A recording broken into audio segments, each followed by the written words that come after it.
Pour clore cette leçon, prenons l'ensemble des interventions psychologiques dont on a parlé et essayons de les intégrer. Pourquoi? Parce qu'en réalité, sur le terrain, c'est ce que les gens font. Les individus avec TDAH vont en général suivre et participer à différents types d'interventions. Des interventions médicamenteuses, des interventions psychothérapeutiques, des interventions familiales, des interventions auprès, par exemple, de leurs enseignants, au niveau scolaire. Donc, vous voyez, on va venir intégrer, en fait, les modalités de traitement en réalité. Donc, ça a été jusqu'à maintenant un peu artificiel de les diviser dans la mesure où le quotidien des interventions psychologiques sont des interventions dites multimodales. Que savons-nous aujourd'hui sur les interventions multimodales?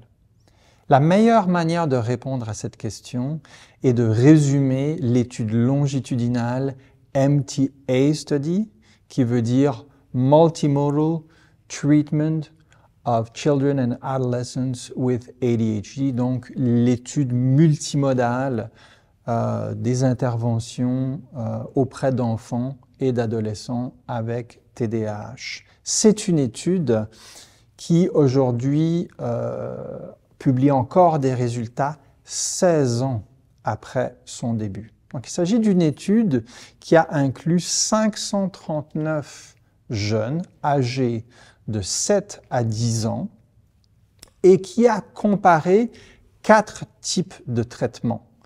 Certains traitements étaient plutôt simples, d'autres étaient combinés.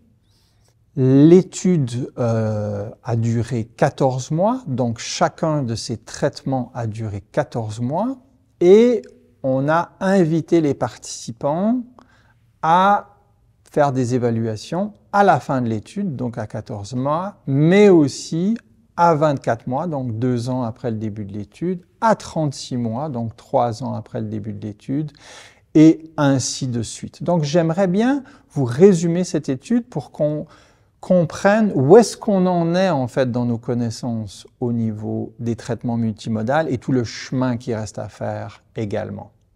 Donc prenons les 4 conditions de traitement de cette étude. Dans la première condition, les individus étaient invités à participer à un traitement où il y avait seulement une procédure spécialisée de médication qui consistait finalement à trouver la dose optimale. D'accord? Ce qui n'est pas toujours le cas en fait dans la pratique ordinaire. Et donc, ça représente le premier groupe de traitement. Le deuxième groupe de traitement ne recevait pas de médicaments, il recevait seulement une intervention comportementale. De quoi était-elle composée? Elle était composée d'une intervention spécialisée pour les enfants, qui prenait la forme d'un camp estival, aussi d'interventions pour les parents, qui était composée de 27 séances groupales et 7 séances individuelles pour les parents, et aussi cette intervention comportementale était composée d'une intervention scolaire, c'est-à-dire d'avoir quelqu'un qui puisse venir en classe et soutenir l'élève, mais aussi à chaque quinzaine qui pouvait s'entretenir avec l'enseignant. Donc, groupe 1, médication, groupe 2, intervention comportementale, groupe 3, intervention combinée. Donc, les interventions spécialisées en 1 et 2 étaient combinées dans le groupe 3.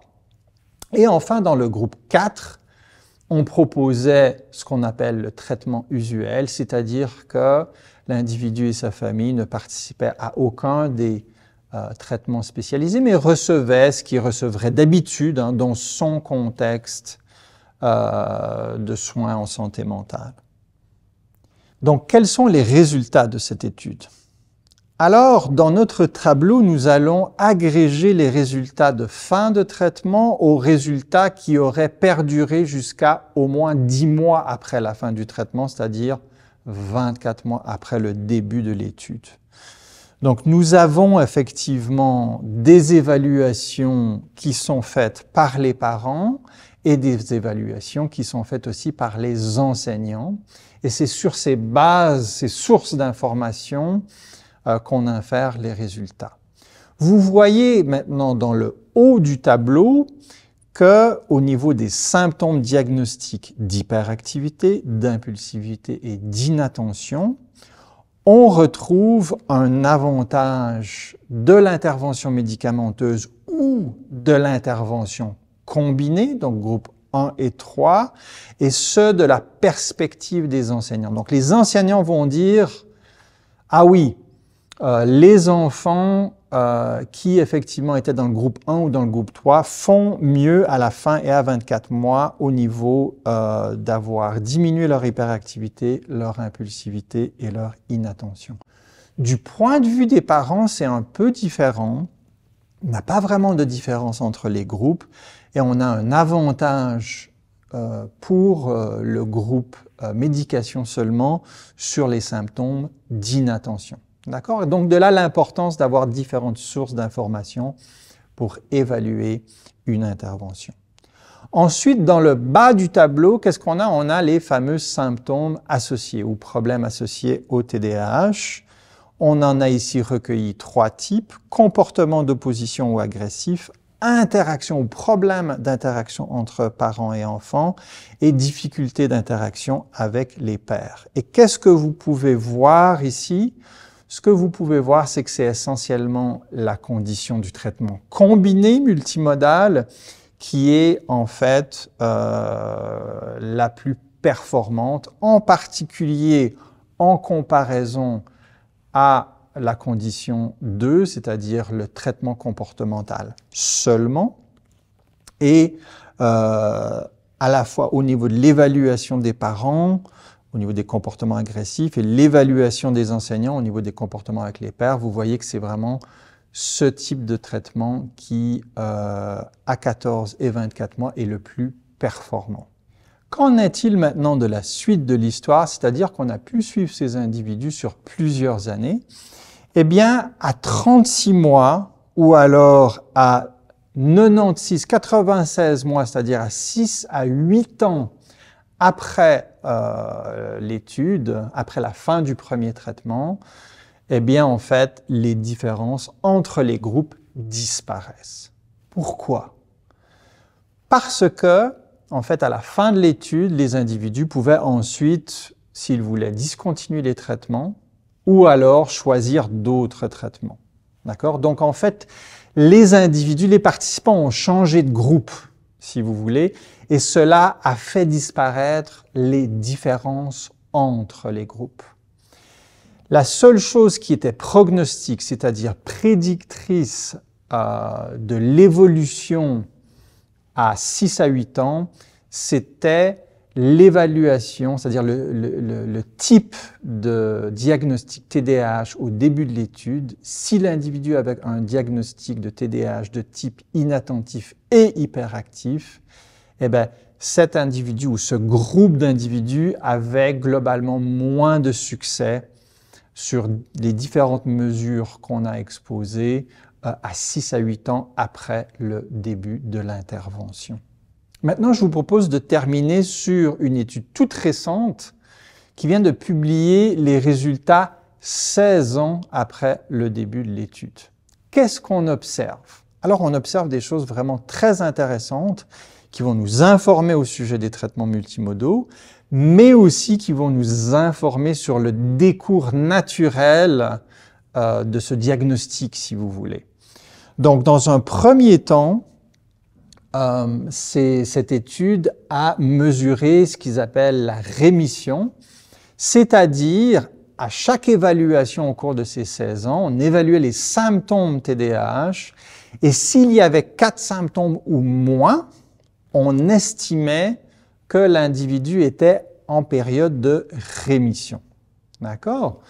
Donc, du coup, ça veut dire qu'il n'avait plus le diagnostic, puisqu'on sait qu'à partir de 5 ou 6 symptômes, on est sur un intervalle plutôt clinique de la manifestation du trouble. Alors, ce qu'on a pu observer, c'est que au moins 30% de l'échantillon au cours de ces 16 ans, a présenté un épisode ou une intervalle temps de rémission. Okay? Donc 30% de l'échantillon avec une intervalle de rémission. Ensuite, il est aussi intéressant de souligner que dans ce 30%, okay, 6 sur 10, donc 60%, vont rechuter, c'est-à-dire vont augmenter leurs symptômes TDAH aux évaluations subséquentes. Donc, du coup, on voit effectivement que le diagnostic lui-même est variable, peut entrer dans des périodes de rémission, la plupart du temps va réapparaître après. Maintenant, qu'est-ce qu'on peut dire sur l'ensemble des 16 ans?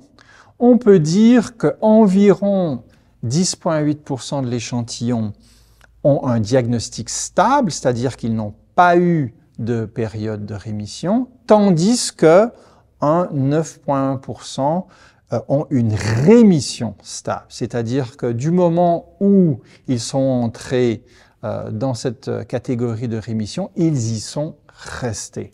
Alors la conclusion, peut-être il y a différents éléments de conclusion que j'aimerais souligner.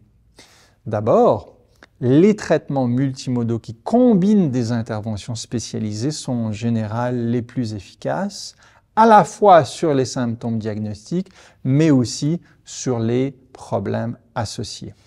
Mais en fait, on voit qu'au niveau du décours longitudinal, il y a relativement peu d'individus qui vont entrer dans une forme de rémission stable. Et donc, il y a l'idée qu'effectivement, on doit aussi apprendre à vivre avec ces manifestations. Et 2, nous, professionnels, devons nous améliorer pour faire croître ce chiffre et aider les individus à rester en rémission stable.